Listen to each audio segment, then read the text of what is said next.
Les midis de culture. Marie Laborie.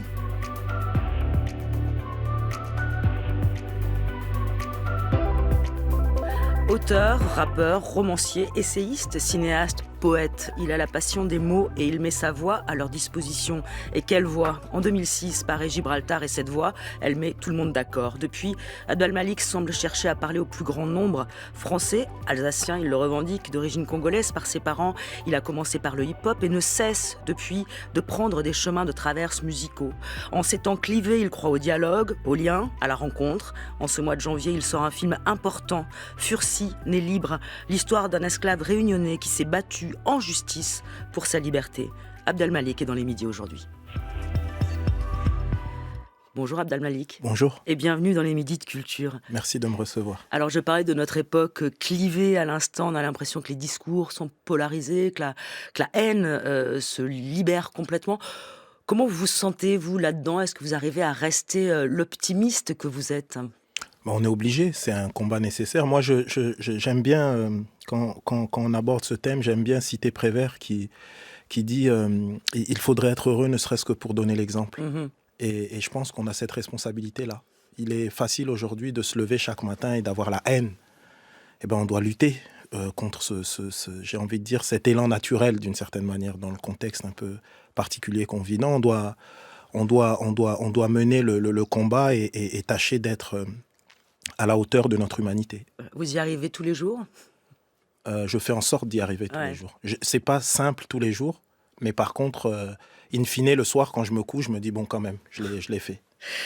Voici donc votre film, et je disais c'est un film important, Fursi, né libre. Alors je vais rappeler un petit peu, c'est l'histoire de Fursi, cet homme esclave sur l'île de la Réunion qu'on appelait encore l'île Bourbon. En 1817, il intente plusieurs procès à son propriétaire pour faire valoir sa liberté, car il a découvert que sa mère avait été affranchie et que de fait, lui était né libre, comme l'indique le titre du film. Il y a énormément de choses à dire, on va essayer de toutes les dire, à raconter sur cette histoire méconnue, sur l'esclavage aussi dans les colonies françaises. Mais d'abord, Abd al-Malik, je pense qu'il faut raconter que cette histoire, vous l'aviez en tête depuis longtemps.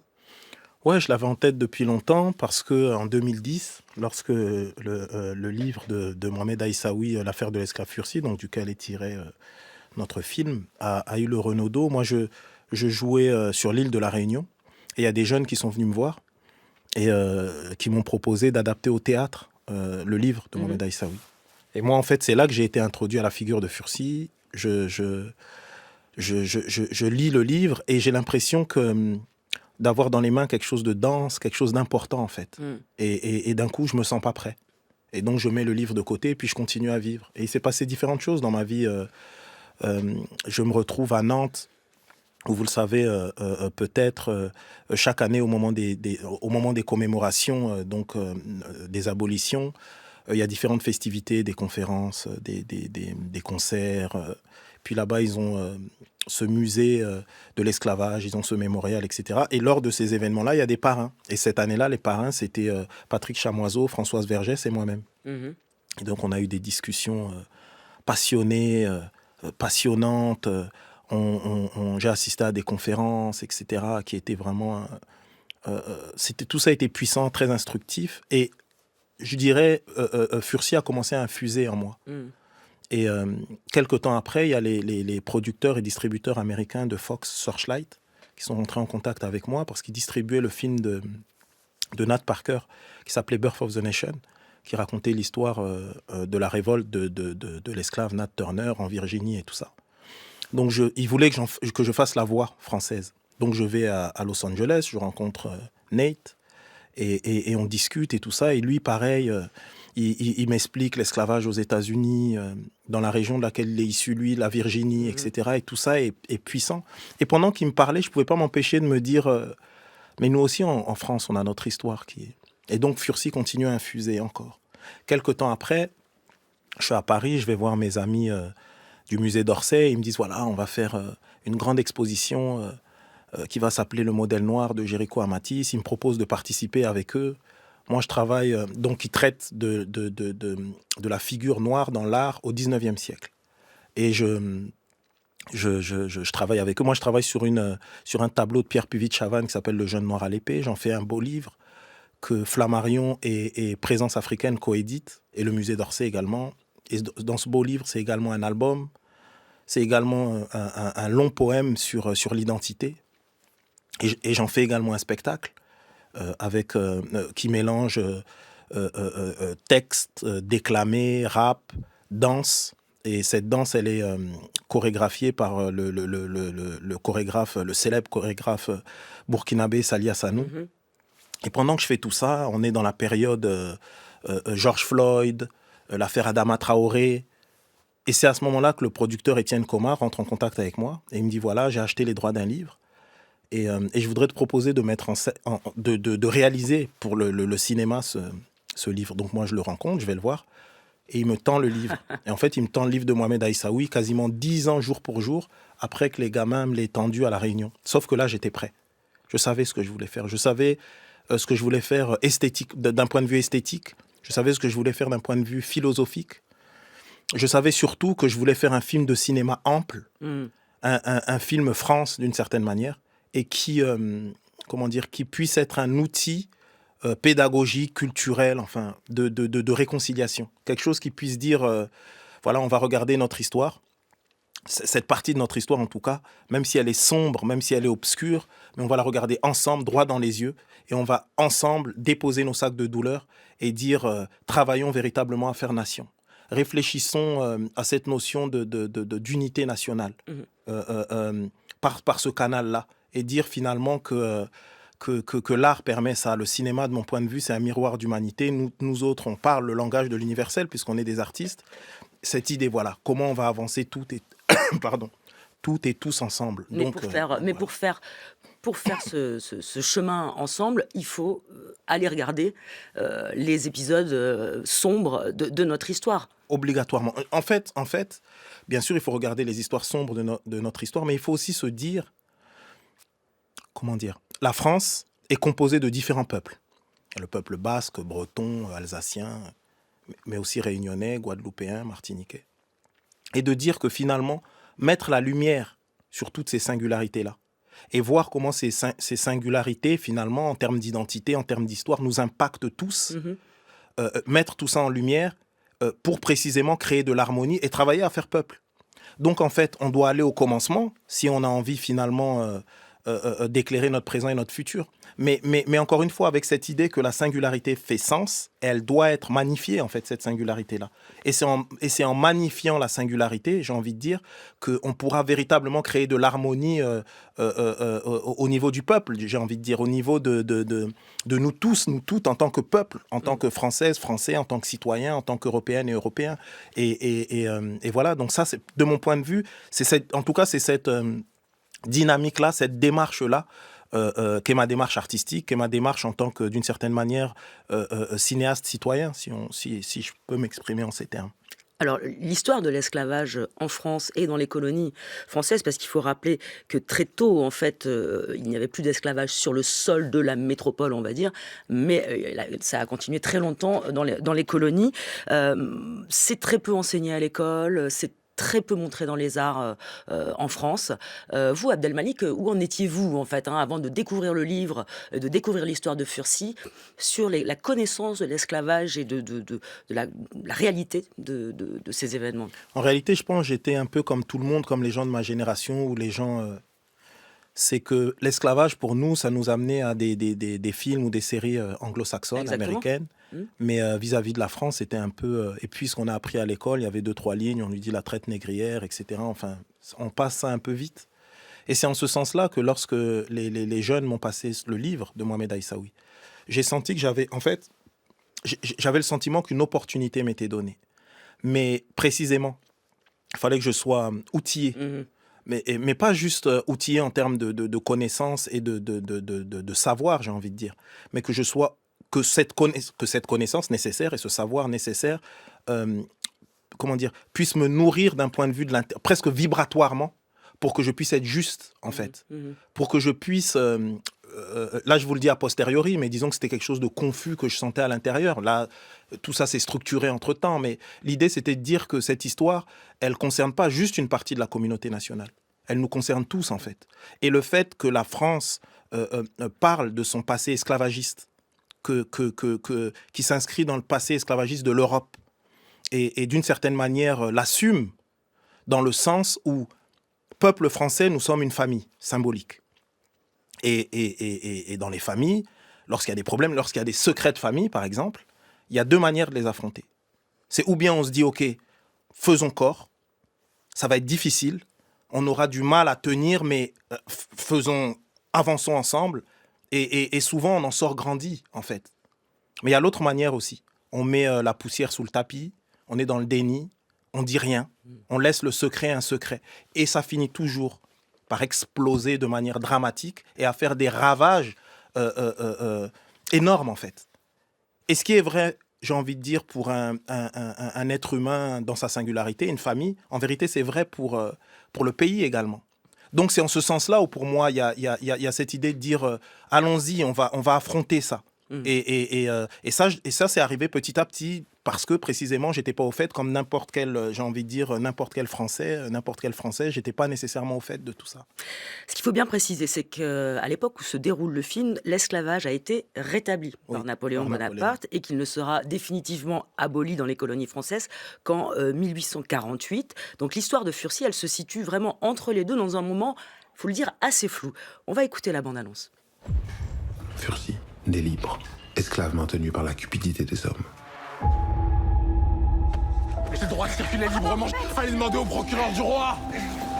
Silence. Furcy devrait être libre, car sa mère a été affranchie il y a des années. Cet acte d'affranchissement, même s'il existe, c'est qu'un bout de papier. Il dissimulait aussi des liens secrets avec la préceptrice Virginie Béga. Furcy se retrouve dans la position d'accusé alors qu'il vient réclamer sa liberté. Les esclaves n'attaquent jamais leur maître en justice. Un esclave n'est pas une personne. C'est un meuble. Je retourne travailler. Tu pars pour l'aile Maurice. C'est toi, Furcy? Baisse les yeux quand je te parle. J'ai réussi à ce que son procès passe à la Cour royale de Paris. C'est moi qui le défendrai. Je ne vous abandonnerai jamais, Furcy. Je manie ici la guerre des papiers, ces pièces avec un tampon qui sont les seules preuves de la justesse de mon combat. Tout est organisé pour maintenir ce système en place. Ils seront prêts à te pardonner si tu acceptes de retravailler pour eux. Pardonner? Après toutes ces années de souffrance, cette injustice? Quand on a été esclave, on l'est toute sa vie. Peut-on renoncer à sa liberté? Peut-on abandonner cet attribut fondamental de l'être humain?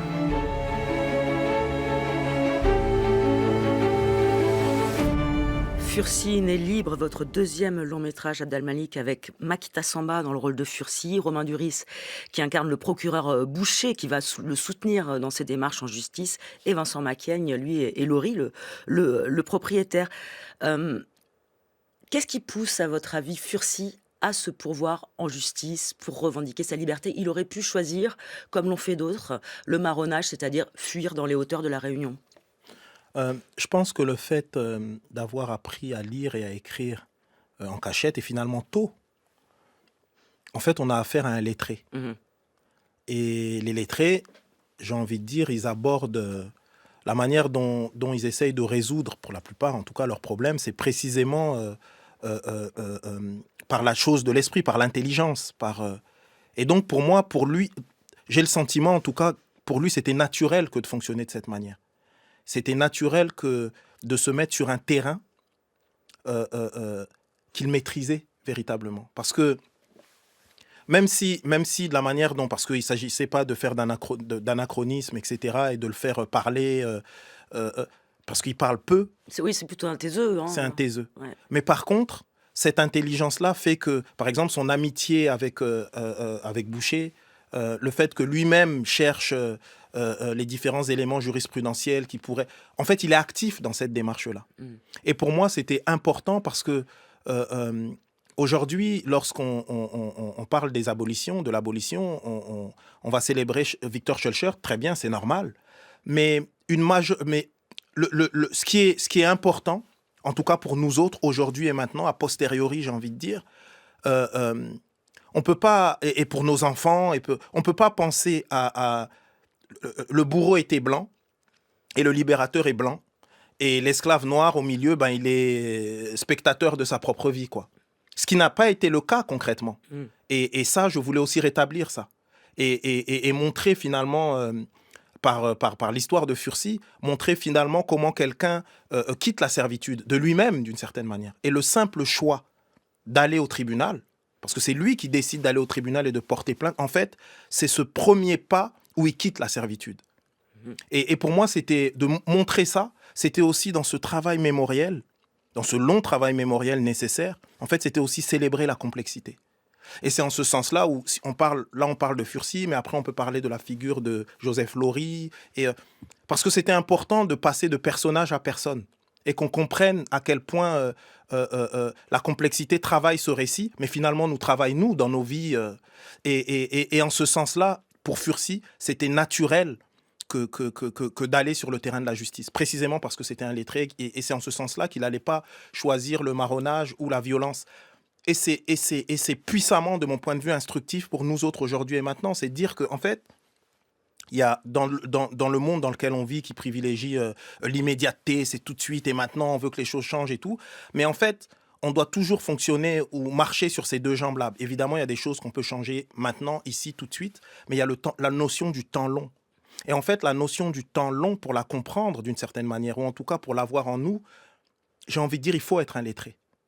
Et c'est en ce sens-là où j'ai fait aussi un film, finalement, sur l'éducation, qui nous permet de transcender notre condition, qui nous permet, finalement, qui nous amène vers la sagesse, en fait. Et prendre ce recul-là, la notion presque instinctive, j'ai envie de dire, du temps long, eh ben, c'est parce que précisément, on est dans une attitude de vie qui est une attitude naturellement méditative. Prendre un livre, c'est s'isoler, c'est être seul, c'est se replier à l'intérieur de soi, c'est travailler son imaginaire. En vérité, c'est un acte méditatif exceptionnel. Et lorsqu'on n'a pas accès, j'ai envie de dire, aux mots, au savoir, à la culture, à la connaissance, eh ben, on est tout extérieur. Et si on est tout extérieur, donc forcément, le rapport à la violence est naturel. Donc forcément, et tout ça, j'ai voulu expliquer ça d'une certaine manière en l'incarnant dans la figure de Furcy. Je vous propose qu'on écoute un historien guadeloupéen, René Bélénus. Il est spécialiste des abolitions. Il aborde la question de ce qu'il nous reste de ces questions-là et de cette histoire-là. S'il y a quelque chose qu'il faut que vous compreniez, c'est qu'il y a une méconnaissance totale de l'esclavage aujourd'hui. Parce que dès l'abolition, on a mis en place un mécanisme de l'oubli. Il fallait oublier. Parce que qu'est-ce qui prend le relais entre 1848 et 1946? C'est le thème de l'assimilation. Assimilation, ça veut dire, nous sommes français depuis 300 ans, nous avons droit à la reconnaissance, il faut devenir des départements français comme n'importe quel département de métropole. Et il faut donner des gages d'amour à la mère patrie. Et on ne peut pas demander à la fois la reconnaissance et lui parler des tâches sombres, comme l'esclavage. Et ça va en continu, cette affaire-là, parce que quand en 1998, on commémore le 150e anniversaire de l'abolition de l'esclavage, M. Jospin, qui est Premier ministre, quel est le slogan qu'il choisit? Tous nés en 1848. C'est une insulte. Nous, on l'a très mal vécu. Tous nés en 1848. Ça veut dire, nous retenons que le geste de la Seconde République qui abolit et oublions les 200 ans d'esclavage qu'il y a avant. Or, c'est exactement ce qui se passe. Aujourd'hui, on ne parle que de commémoration, on ne parle que d'abolition. Personne ne parle de l'esclavage. Les gens ne savent pas ce que c'est que l'esclavage. Voilà, c'est l'historien René Bélénus, c'était sur France Culture en 2021, ce mécanisme de l'oubli qui occulte la question de l'esclavage et qui pousse vers celle de l'assimilation. C'est aussi contre ça que vous avez fait ce film, Abdel Malik. Bien sûr, précisément, nous autres artistes, on ne fait que ça. D'une certaine manière, on convoque les fantômes, on revient au commencement, on explique, finalement, on travaille les causes. Et travailler les causes précisément dans un monde où les gens n'essayent que d'arranger les conséquences d'une certaine manière. Il faut avoir l'attitude juste, et ce que dit cet historien, en réalité, c'est j'ai envie de dire, d'une justesse implacable. Et c'est ça aussi, parler de justesse implacable, c'est de dire à un moment donné, on doit être debout et regarder notre histoire. Même la plus sombre, on doit la regarder, et surtout, on doit l'assumer. C'est aussi dire les mots. C'est dire les mots. Ouais. C'est dire les mots, et d'une certaine manière, c'est ça qui va nous permettre de travailler véritablement la réconciliation. Ça me fait penser à une chose, ce qu'a dit cet historien et la discussion qu'on a là maintenant, sur la notion de réparation. Bien sûr, il faut parler de cette notion de réparation. Qui est une revendication, actuelle assez importante et de mon point de vue totalement légitime. Mais encore une fois, comme sur l'idée du temps court et du temps long, on peut pas penser à ça de manière univoque, j'ai envie de dire. On doit penser la réparation de manière double. C'est-à-dire, il y a ce qu'on est en train de dire, précisément la réparation, j'ai presque envie de dire concrète, financière, enfin, comment on réfléchit à la manière dont ça... Mais on doit penser aussi cette idée que dans cette histoire concernant l'esclavagisme, le colonialisme, etc., il y a de l'irréparable. Et c'est important de penser qu'il y a de l'irréparable. Parce que le problème, c'est que sinon, on va nous dire quoi ? Je vous ai donné un billet, ça y est, l'affaire est réglée. Pourquoi on en parle encore ? Reconnaître qu'il y a de l'irréparable, c'est de dire que comment 400 ans d'esclavage, comment on va effacer ça ? C'est impossible. C'est impossible. Le trauma se transmet, c'est impossible. Par contre, reconnaître qu'il y a de l'irréparable, c'est le fait de dire à un moment donné que on peut déposer nos sacs de douleur. Il est là, le sac. Mais on va essayer de dépasser. On va le dépasser. Et là, on pourra tourner la page. Là, on pourra passer à autre chose. Parce qu'on aura compris qu'en fait, il y a des choses qu'on peut tenter de réparer, j'ai envie de dire matériellement, mais il y a de l'irréparable. Et avoir cette attitude double, finalement, c'est nous assumer en tant qu'être humain dans notre entièreté. C'est la fois en tant qu'être humain extérieur, nos rapports sociaux, etc. Mais c'est aussi en tant qu'être spirituel.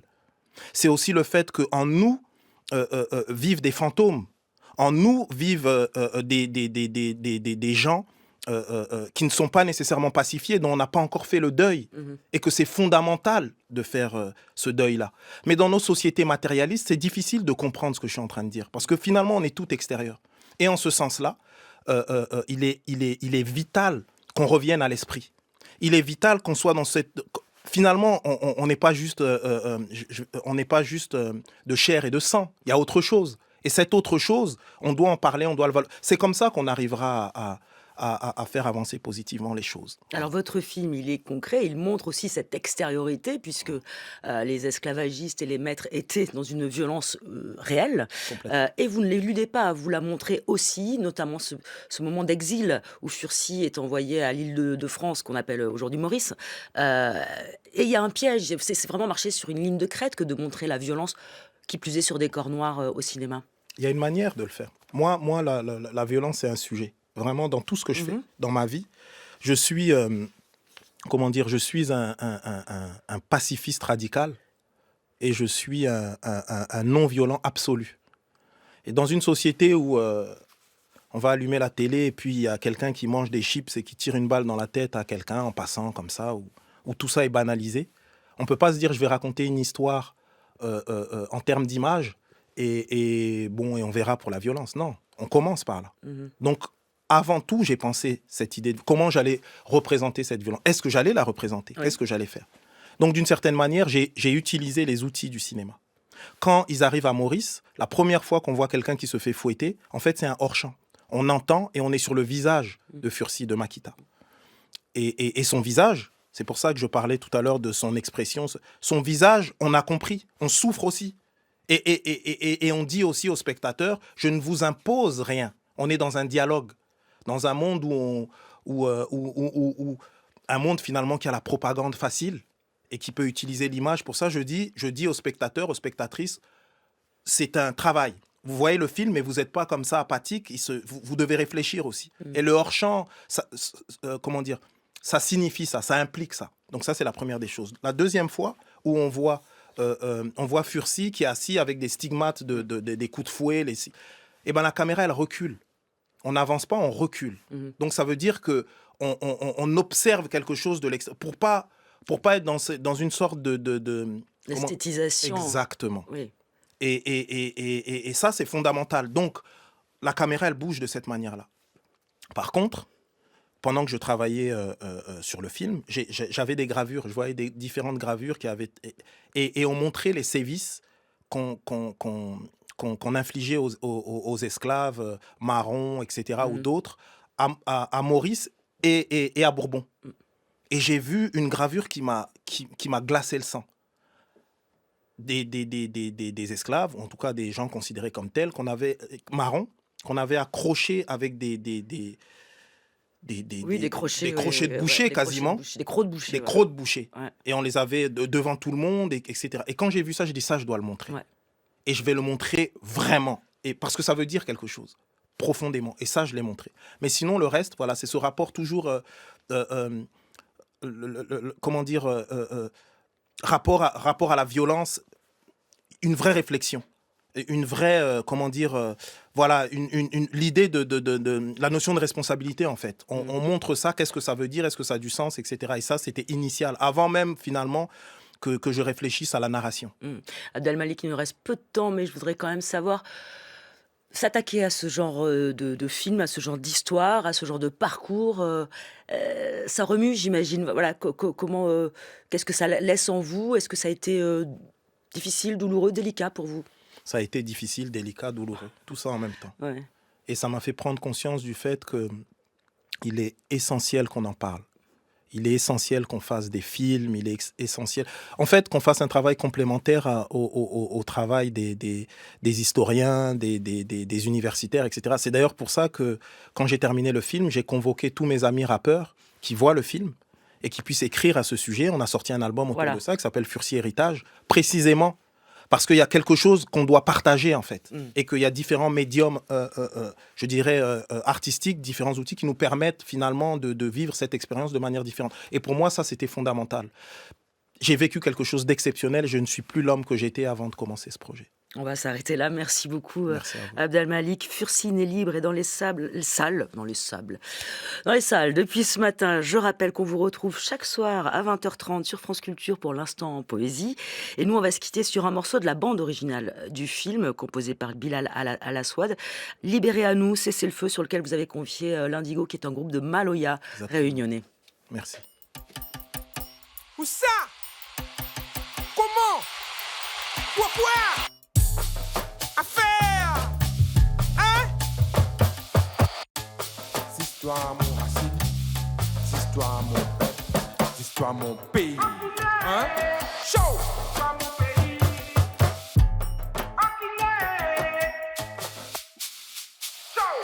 Dans mon pays, oui nous les mélanger dans mon pays, oui nous veut vivre en paix. Ça met mon nation dans rayonner, ça met mon nation qui rionner. Mon tradition ça mon l'aimé, mon culture mon bon Dieu. Libéré, libéré, libéré, libéré à nous. Libéré, libéré, libéré, libéré à nous. Libéré, libéré, libéré, libéré.